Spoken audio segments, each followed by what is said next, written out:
everybody, welcome to Debugging Yourself, how to move forward when the blocker is you. Please forgive all of my tech puns in advance, but there will be several, just as a warning.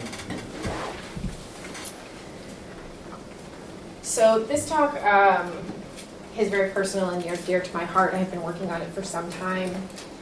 It relates to my own personal development journey and my career path through starting off as an engineer, junior engineer, working all the way through to currently owning and operating Mythic Digital, sponsor over there for this talk that we're at today. So a lot of us, especially in the tech industry, really operate from this place of thinking through all of our problems. We're really logical people, and that is where I spent a lot of my time in my career, working through different obstacles and personal choices that I had to make. I was very in my head. We really consider ourselves to be these involved humans that are very thinking and logical now, and so we sort of shove to the side the fact that we have these feelings that are very inconvenient and should be just kind of put over there for now while we think through these problems. In this talk today, I'm hoping to convince you that in reality, you are a feeling being with the capability to think, and how that will actually integrate back into making decisions in your career and finding a path that well suits you. We're going to start this off with a little bit of story time. I like stories. I hope you do too. It was a random idle Tuesday afternoon, one day when I sat down at my desk at Oomph, also a sponsor for the past 10 years, go Oomph. Across from me in the hall was John Cozy, events coordinator, and he was sitting on his bouncy ball office chair, clocking away on his keyboard. John was my office rival and is now one of my very good friends. I actually messaged him about putting this talk on because it's not really a traditional Drupal style talk. And he said, yeah, of course you can do a self-development talk, just as long as it's not like about feelings. So I just pretended it wasn't, and here we are. Anyway, on that day, I opened my laptop. I booted up my local to work on a Blue Cross Blue Shield project. I got everything in order, had my little text editor going. And then it just like nothing happened. You guys ever had that happen? You're just like, everything is ready in front of you. And you just like go on Slack. Or you do the Wordle. Pretty much anything but the prescribed activity. You know, I need a cup of coffee would help get this going. Make your way to the kitchen, come back, sit down. Still nothing. So I made it through the day. I had my minor amounts of productivity that came in small bursts between distraction and conversation and making fun of John Picosi. And then I just started to feel a little bit broken as a person because I was not doing the thing. You know, I was there, I had the time, I had the place, everything was in order except for me. So fast forward a couple weeks, maybe a couple months, my brain has a little bit of a foggy timeline on this situation, but a friend of mine sent me a job listing for a developer position at Acquia. And they were looking for a front-end dev to work for their marketing team, their flagship site, acquia.com. And my gears started to turn over this because I had been struggling for some time. You know, not every day was a struggle. Some days you have bursts of creativity, but I wasn't doing it. You know, I wasn't feeling it. It wasn't resonating with me anymore, which was weird because I was really identifying as an engineer, and I had already been an engineer for several years. So it felt like a hiccup. And I thought that maybe I must be not well suited to agency life, right? Like there's different projects all the time, things are changing, I'm not getting to like really pour myself into something. So the idea of going to work at Acquia and working on one website, one project for a consistent period of time and really getting to invest in it sounded like a good solution to my problem. So I applied for that job, and a few weeks later, I was lucky enough to trick them into hiring me, and I took the train into Boston for my first day at Acquia in their State Street office, which was confusing, by the way. They've got this weird elevator thing where it doesn't have any buttons. You just have to get in the right one and hope it takes you to your floor. But it went well, and things started off really strong at this job. I started to feel like I had my answer. I had everything figured out. I am a good engineer, and I do have quality work to bring to the table. After about 2 or 3 months of working at Acquia, I found myself in a very familiar situation of opening my laptop, sitting at my desk, and not wanting to do anything, which was a little bit more frustrating that time around because now I had already given myself the logical next answer. You don't like working at an agency. You want to pour yourself into this project. And there I was pouring myself into this project and finding that after 2 or 3 months of doing so, I was starting to hit that wall where we get a little disenchanted. The honeymoon phase was wearing off for me. So I went and got a cup of coffee. I came back. The chemical boost didn't work. My day slang along, and then I was a little bit defeated. It turned into a little bit more of a pattern. Once again, I was just struggling to find myself committed to the work that I was doing. And I decided to tell myself this time that I didn't like the company culture, which is a great thing to tell yourself when you're up against a problem. It couldn't possibly be me. It's definitely what's going on here. The company doesn't operate in a way I enjoy. The travel into Boston is overwhelming. I need to find somewhere that I can work from home, work in a more reasonable place, work with people who have more attitudes similar to mine.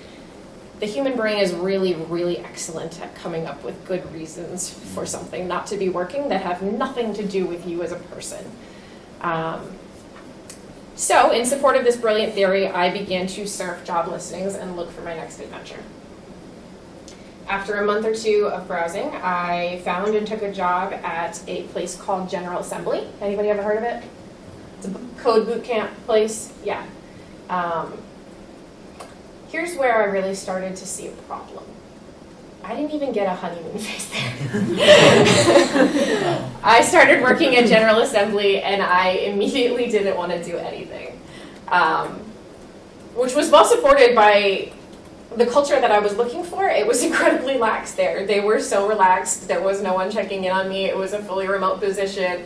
I was just existing out in the ether as this Drupal developer that they signed on. And in fact, my boss that hired me got fired 2 weeks later. And I was just this employee that they had existing out in the world that no one really knew what was there to even do. So I still couldn't really find the motivation to do the things that I wanted to do. And I started to think to myself, how could I possibly be burnt out at a job I literally just started? I haven't even been doing this for a few weeks, and I'm already sick of this, and I don't want to. And it started to click in my head that maybe this is a me thing. Maybe this is an engineering thing. Maybe engineering is not actually what I want to do. And right around this time, I actually also happened to be taking a lot of classes at my local Pilates studio. Anybody else do Pilates, yoga? Any practitioners? I see a couple people. I've been told it should. Somewhat committal, minor commitment there, which I'll take. I happen to love it.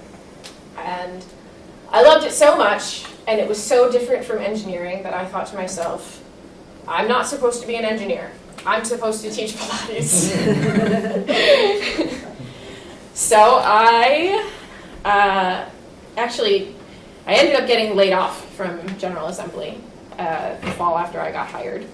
Probably because I no longer had a boss or anyone who knew what I was supposed to do there.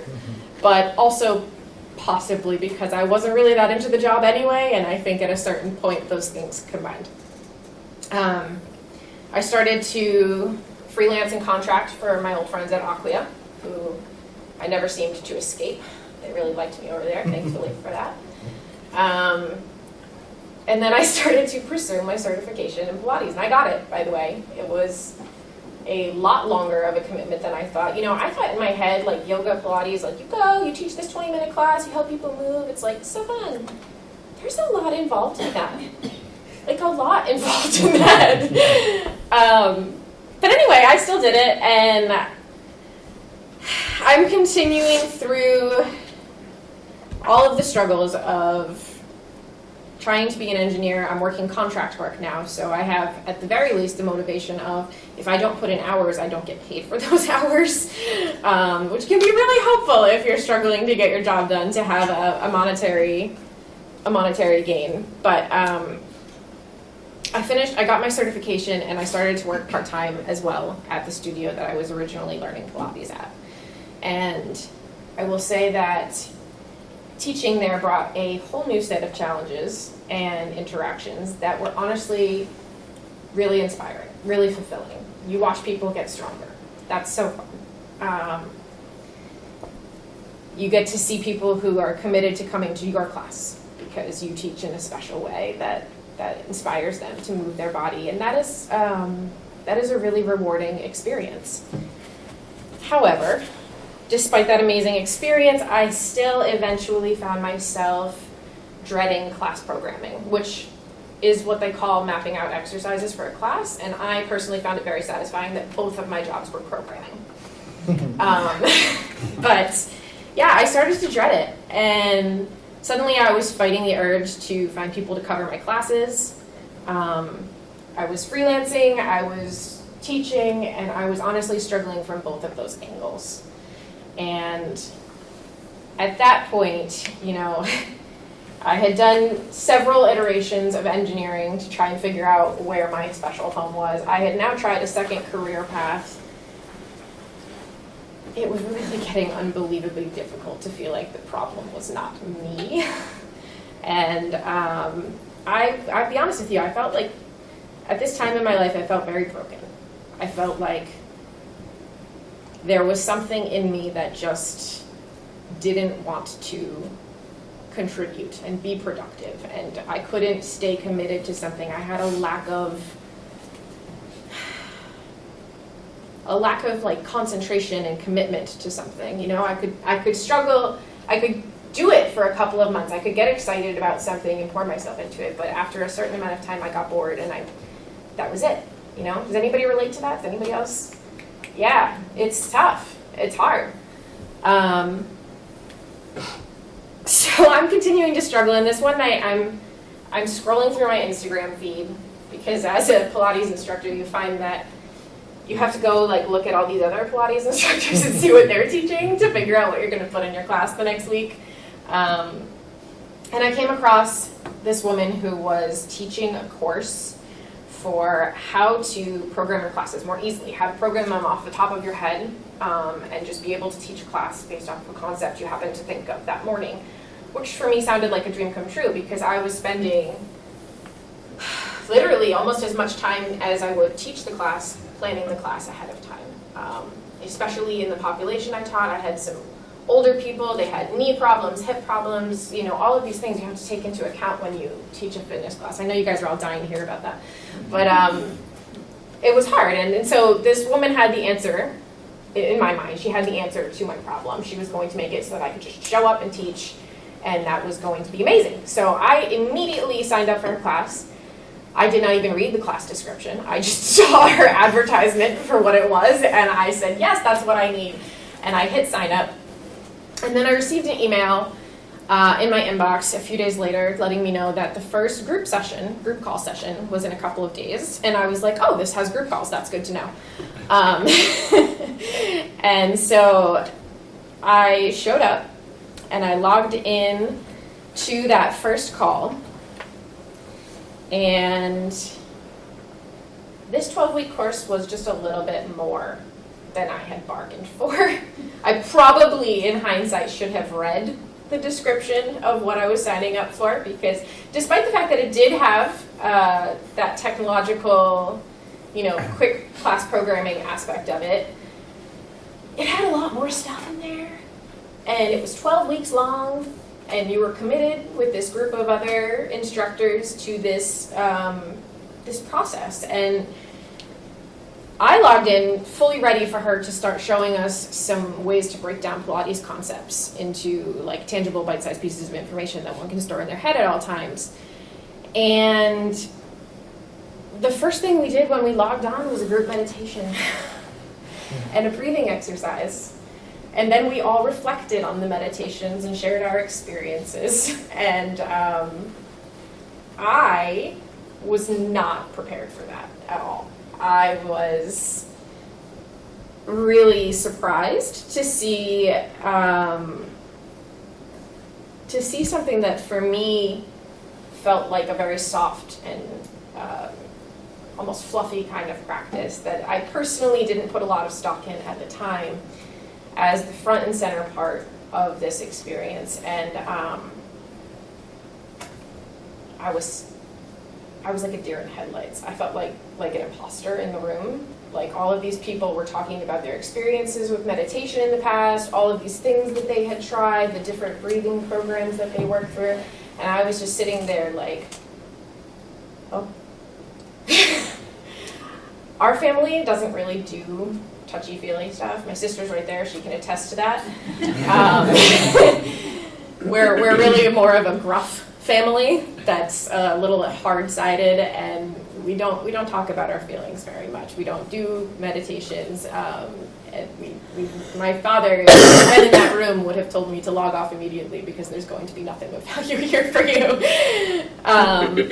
So, I was surprised, but I wanted to continue through the process. And then I logged into the platform that we had in our supporting course material, and I realized that the first thing that we would be doing for the first 4 weeks was a self-reflection and getting to know yourself exercises where we were figuring out our core values and deciding why we like to teach and what made us start teaching in the first place, and all of these really soft concepts that I couldn't see how were possibly going to make it any easier for me to program my Pilates classes. And I found myself a little annoyed, but unfortunately I couldn't unlock the content that I actually wanted in weeks 5 through 8 without going through weeks 1 through 4. So I decided that I would do it. And I committed to going through this online course with 4 other women, and in about week 3 or 4, I actually started to see a difference in the way I was showing up to teach, even though I hadn't actually gotten to the part that I wanted. She was taking us through what client you connect with when you teach, why you teach, and what that client brings to you, and really helping you identify the rewards and the impacts of the things that you were doing. And between that and the nervous system breath work and meditations that I was doing, I was begrudgingly admitting that this stuff was actually kind of working. I was really starting to see a little bit of a difference in the way that I was showing up, and I actually had a little bit of a mental breakdown at that point because I was not prepared for that outcome, and I was not prepared to accept that some of these concepts that I had previously dismissed as sounding delightful but ultimately a waste of time were providing the genuine impact that I had been looking for a really long time. So I went into those 12 weeks looking for a way to make teaching my classes easier. And it turns out that that is exactly what I got. Because not only did I get the technical skill of planning class off the top of my head, which I can now do. I could teach you all Pilates here right now. But I also learned how to tap into a sustained motivation and satisfaction in work over time. And this is not previously something that I thought could be manufactured. I thought that this was something you either had the inspiration to do something or you did not. So it opened up a really huge can of worms for me, and I started to pursue it and explore it more and more. And it eventually led to me finding the same solution for my work as an engineer. And it ultimately allowed me to open up an agency. So it's a big deal. And it was an eye-opening idea for me. And I'm going to repeat it. We're not just thinking people who happen to feel. We are feeling people who happen to think. So after I had those realizations that some of this stuff was not actually just fluff, but helpful and impactful, I wanted desperately to bring back in hard logic because I loved it. And I got curious and I looked into some of the science behind that brain function. So here's a lovely diagram of the brain. And the blue part there that you see includes the limbic system, the cerebellum, and the brainstem. Within the limbic system is where we process our emotions. It has the functions of memories, behavior, and emotions, actually. And the key word there is obviously our behavior. So that limbic system is, evolutionarily speaking, the oldest part of the brain. It's the part we share with so many other animals. It is responsible for keeping you alive and asking you to make decisions that will ultimately lead to your survival. Above that, in purple, is pretty much everything else. We have the frontal lobe, the parietal lobe, and the occipital lobe, which is where we get speaking, thinking, reasoning, problem solving, and compassion, which are all super great things that we really like and are a bit obsessed with for good reason, because they do allow us to move forward. We've obviously made so many advances. Compassion's amazing, problem solving is great. But we've been a little bit, in my opinion, too obsessed with this new brain, which is what they call it, by the way. This is our new brain, and the blue brain is our old brain. The science shows that we actually make decisions in our body first, and our brain, our new brain, is interpreting the signals that our old brain is giving us. So, again, we are not thinking beings who happen to feel, we are feeling beings who happen to think. And so that those thoughts are interpreting what is actually our true driver system, what is actually getting you to do the thing. Quick poll, how many people here were like taught to dig into their emotions and really figure out what's going on when they're coming up against a problem? As a child? I love that for you. I love that for you. My dad's a social worker, so I think yeah, then you cheated. How about, that really sucks, let's suck it up and get some stuff done. Anybody else resonate with that one? Yeah, me too. So we're going to talk a little bit about what I'm going to call your logs. I didn't call them error logs because some emotions are positive, but your logs for what's happening in your body. When it comes to debugging yourself or finding out what's wrong when you're feeling stuck, I highly suggest checking into what you are currently feeling. And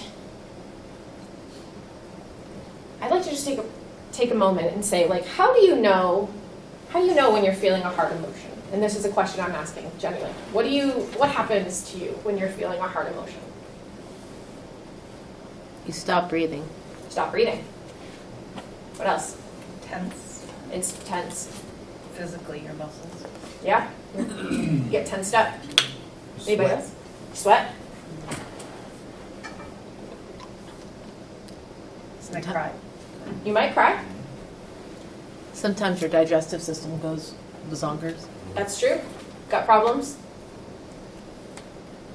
Everything that everyone just said is happening as a feeling in your body. That's all physiological responses. No one said, I'm thinking really hard things.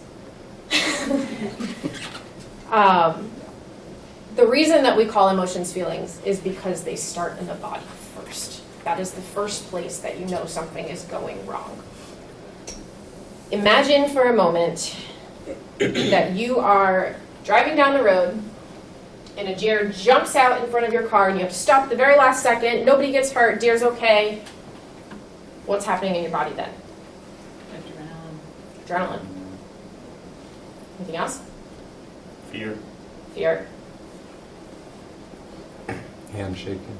Yeah, my hands would be shaking for sure. Probably an element of the fight, flight, or freeze. Flight or freeze, for sure. Yeah, your whole system's going to be engaging, right? You're going to feel, your heart's pumping.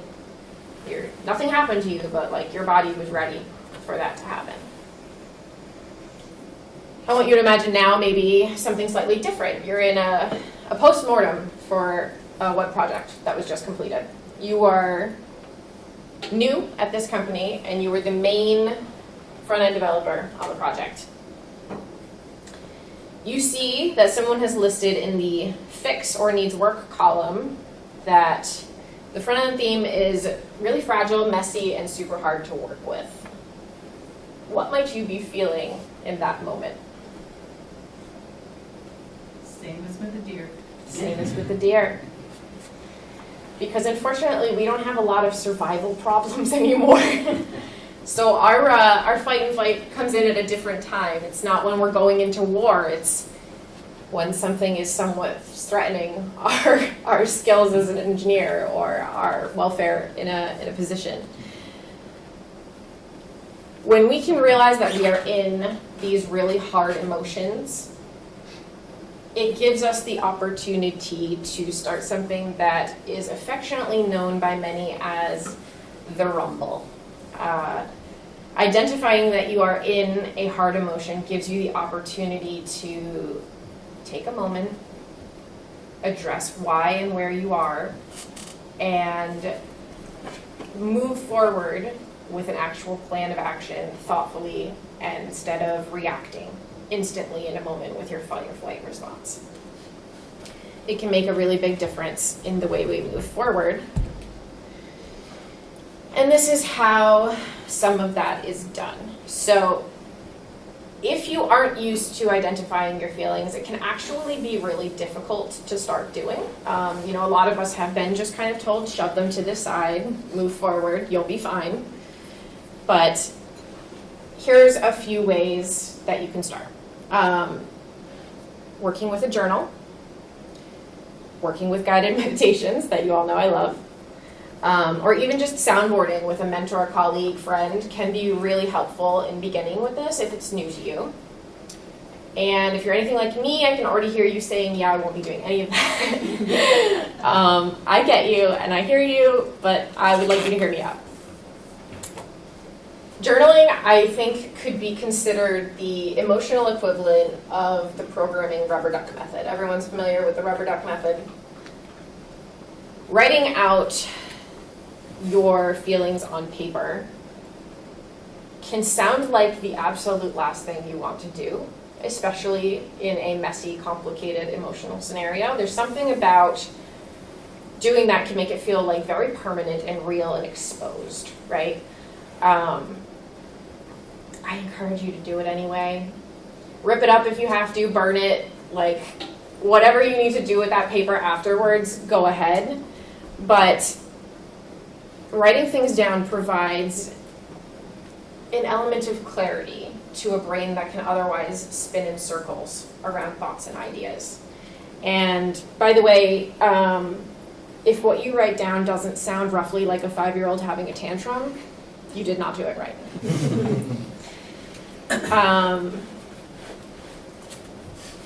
I know that it sounds somewhat illogical and maybe like a little bit fluffy, but I'm going to say one more time, it's real. It does allow you to see yourself in a way that you don't see yourself when it's all up here. Guided meditations are something that I firmly avoided for years, but begrudgingly I have to say they do really work. When you are struggling to understand what's going on inside you and you cannot find the words to write in a journal, you don't even know you're feeling this hard emotion, but you actually just don't know where it's coming from at all. You're like, I'm feeling really stressed out, but I don't know why.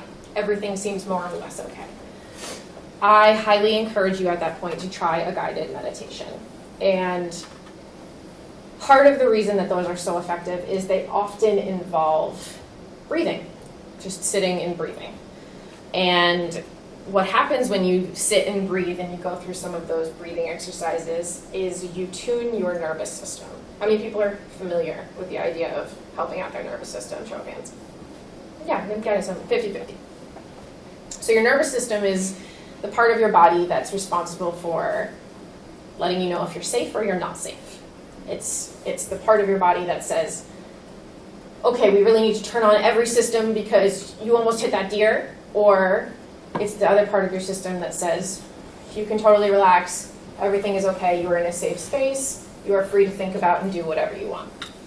You want to be free to think about and do whatever you want when you're trying to work through something that's going on with you that's complicated and hard. Those meditations, alongside helping you with the breathing to get you into a state that's ready to process hard things, will also give you thought prompts.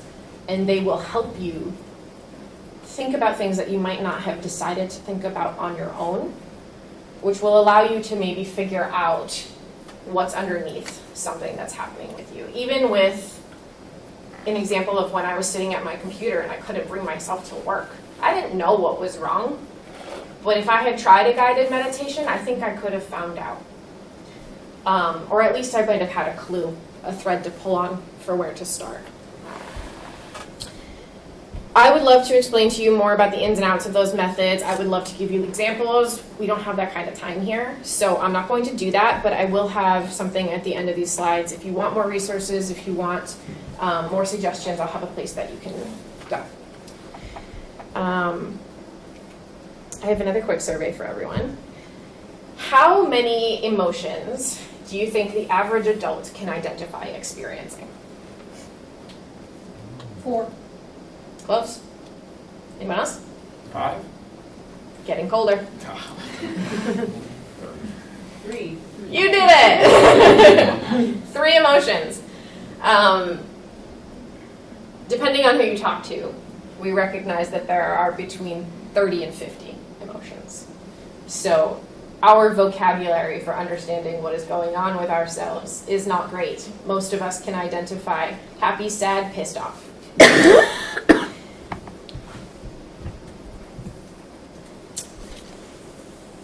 I'd like to throw a special shout out to fear and imposter syndrome because I think that they are big in our industry. Who's a little bit concerned about the impact of AI on our job? Yeah. What do you think it is about disruptive changes like AI that's so scary? It's the unknown. Hard. Yeah, it's the unknown. Change is hard. Here's another little fun fact about your brain.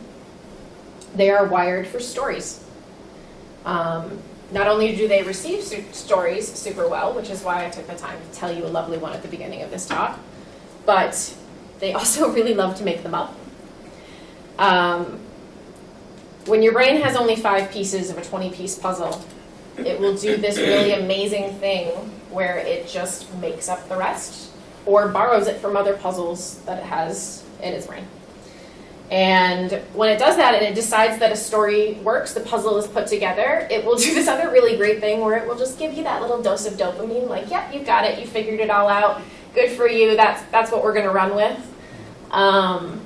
It'll reward you for figuring out the answers to life, the universe, and everything around you, even if your puzzle looks like half a dog merging with a fruit basket in outer space. It really doesn't care. It has satisfied its requirements of completing the puzzle. And, you know, like, what do we call a story that's based on limited real data, imagined data, and blended into a coherent, emotionally satisfying version of reality? We call it a conspiracy theory. I'm going to give you a quick example of this. My sister's going to love this. I'm so blessed that she happens to work at the agency with me. And I love having her involved in my life. She's a huge asset to us. And it's been a dream come true to get to interact with a member of my family, especially one that I didn't have contact with for a long time in that way. However, on the flip side of that, navigating being her boss has been somewhat of a personal challenge. And sometimes my brain can cause some problems with these interactions. Occasionally, when I ask Melanie to do something on Slack, she'll reply back to me with a one-word response, finalized with a period. Okay. Or sure. These are perfectly reasonable responses. They're totally valid. But because of the ambiguity of text and my occasional insecurities of accidentally being a pushy boss with my sister, my brain sees those responses and tells me, you have crossed the line. That request is ridiculous and your sister thinks that you are a huge a-hole. Is that a reasonable conclusion? No. But is it a real experience? You bet. So again, I mean, we're not thinking beings who happen to feel. We're feeling beings who happen to think. My brain is interpreting my feelings of telling my sister what to do and turning them into these stories that don't exist. She's fine. She just had 2 seconds to respond to me, and she said okay. But for some reason, my body thinks, nope, that's not what's happening at all. You've done it now. Your sister's gonna hate you. The amazing thing about a situation like this is if it goes unchecked, it could cause huge logistical problems, right? We could have huge problems. We have communication problems. There could be unnecessary feelings of shame on my part and even resentment. But the cure for this is honestly so simple because it can be immediately distinguished in 2 ways. Number 1, I can write it down in my journal. If I wrote on paper, I asked my sister to send a contract and she only replied with sure. She hates me and she thinks I'm being a baby for asking her to do too much for me. Are you going to read that and say, yep, looks good, that's definitely what happened? No. I sound like a 5-year-old having a tantrum, and it's really easy for me to identify that I have gone off base somewhere. The other option is I can speak directly to the person that I'm feeling conflicted about, right? So it doesn't have to be accusatory or combative or conflicting in any way, especially if you have set up an emotionally safe space with someone in advance. An easy way for me to approach this conversation, and this is a true story of what I actually did when this occurred, is to say, hey, I asked you to do something and you responded with a short one-word answer. It can be really hard to judge the feeling of how people say things over text, but my brain is telling me the story that you might be upset with me. Is that accurate or am I way off? Easy as that. I was way off, by the way. And this is really awesome to me for 2 reasons. Because number 1, it allows you to, without a doubt, understand whether the story that your brain's conspiracy theory came up with is accurate. And number 2, if you've gotten it right, if your conspiracy theory is true, it has opened up the door for you to have a conversation and resolve whatever is going on right there and then. This is how we start to address those underlying fears. This is how, in careful consideration and fact-checking, we can move forward through anxiety and fear and all of these feelings that pop up in our day-to-day interactions and move past them. And imposter syndrome is really just another one of those fears, right? We have a fear that we are somehow like not keeping up with the rest of the pack. We're not cut out for whatever we're doing. We haven't studied as much as the person next to us. We don't know this, we don't know that. We must not be well suited for this. My best advice for anyone who's experiencing imposter syndrome is to try one of those journaling exercises and then to read it as if your best friend wrote it about themselves and say to yourself what you would say to that person. Because deep down we all know when we are learning, we need grace. And if the person we love was learning something, we would give them grace. But we do not give ourselves grace because, of course, everyone deserves patience except for you. This can be a really effective way to help you reconnect with yourself, allow yourself that patience to move forward, and continue to get things done. And remember that being afraid to look like a fool is actually one of the fastest tracks to becoming one. Don't be so afraid to put yourself out there and try new things and be bad at something that you never learn something and you never allow yourself to move forward and succeed.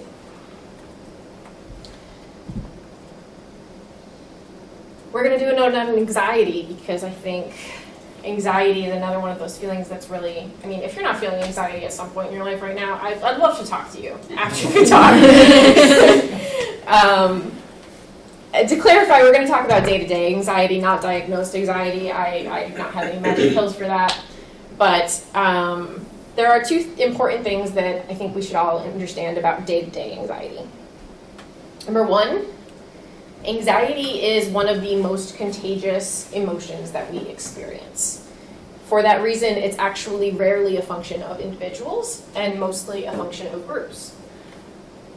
Have you ever been in a situation where things were a little bit tough at work, but everyone's keeping their head up, you're doing okay, everyone's pushing through, until one person starts to ring the panic bell, and then everyone in the group suddenly starts to feel a little bit like you don't got this? Pressure builds and it spreads, and anxiety is really one of those contagions. The second thing that's important to understand is that we all have patterns for responding to anxiety, and they're typically shaped when we're young as children with our families, so you'll be happy to know it's not you.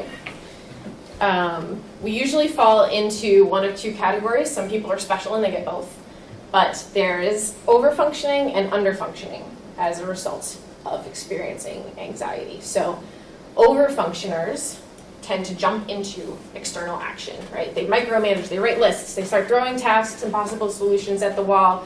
They start throwing at the fire without taking a moment to evaluate, understand what's going on. They just go. Anybody identify with that? Yeah. Underfunctioners are quite the opposite. They shut down and they become a subject for gossip and be called weak and problematic, and they're not doing the things and everything is wrong. Why aren't you moving? That is underfunctioning. Anybody relate to that? Yeah. I'm both. You're both. You're one of the special ones. Understanding that these response programs were patterned and programmed can be helpful because you start to understand that they can be changed. So they're not a reflection of who you are. You don't just have no say in what happens when something pops up, or you don't just have to immediately react without thinking when something pops up. Both of those things can actually be deprogrammed if we start to tap into our feelings and take that second to do the rumble and understand what's happening. There can be a lot of shame in the behavioral responses for either one of these categories.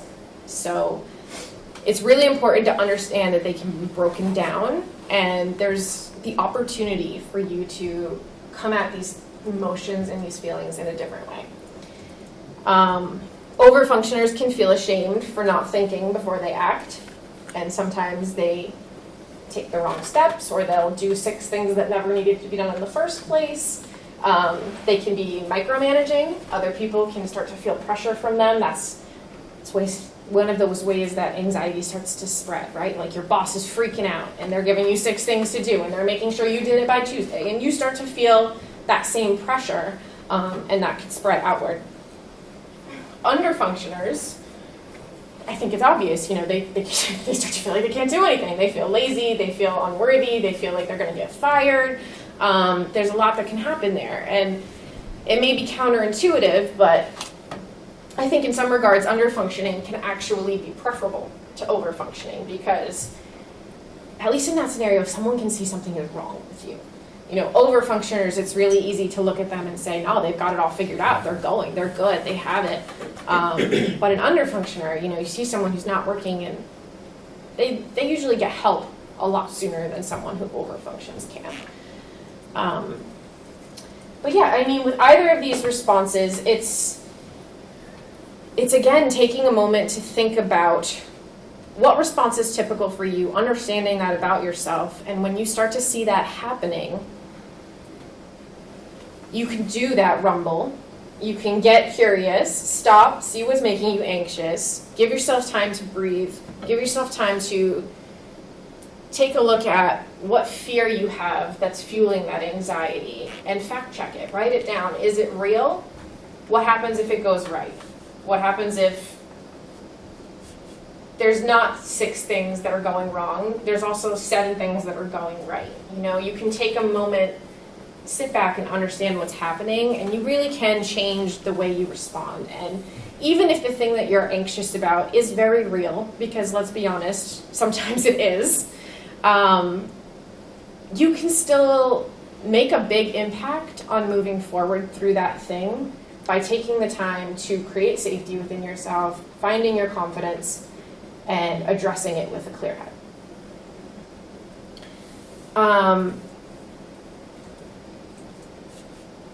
Yeah. So we've established now that science shows we make decisions in our body first, and our brain is just interpreting those signals that our body is telling us. And when we encounter a point of change in our lives, that can be especially true. Even though your brain might go, whoa, hold up, you can't transfer. Everyone you know attends this school. Or you can't get a divorce. What are your parents going to say? Or you can't open up your relationship. What will people think of you? You can do all of those things. And you can change your career. And you can go back to school. And even though your mind wants to tell you otherwise, those instincts for change are usually right.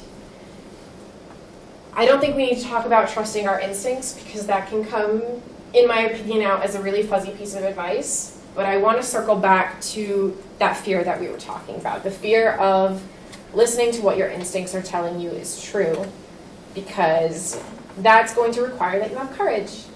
And you're going to have to probably upset some people when you make those changes in your career or in your path.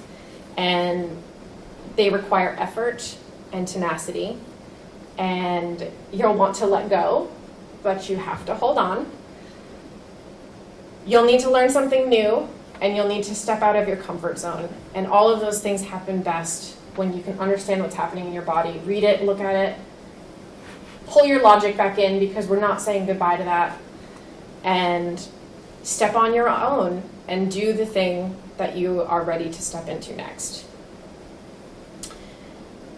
I realize that we're almost at time, so I'm going to speed through the last portion of this and say, the last note that I want to leave you with is that in life I do believe that there's something that's meant for you, and I don't think it's going to pass you by, but I think you could take a lot longer to get there if you're not getting curious about what you want to do and why you feel the way that you do.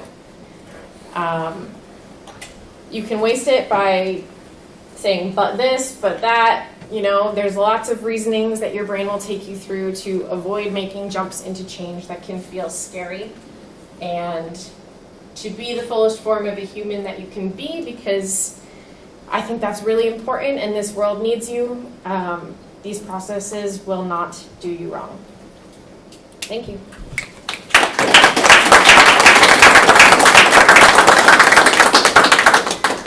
I will take questions. You can also go to this website or hit that QR code to sign up for more resources. To be honest with you, they're not ready, but if you sign up there, I will email them out to you in about a week or so. Yeah, Mike. It's not a question, but I just want to say I thought this was a very vulnerable, open, and honest presentation, and I thank you. Yeah. Thanks, guys.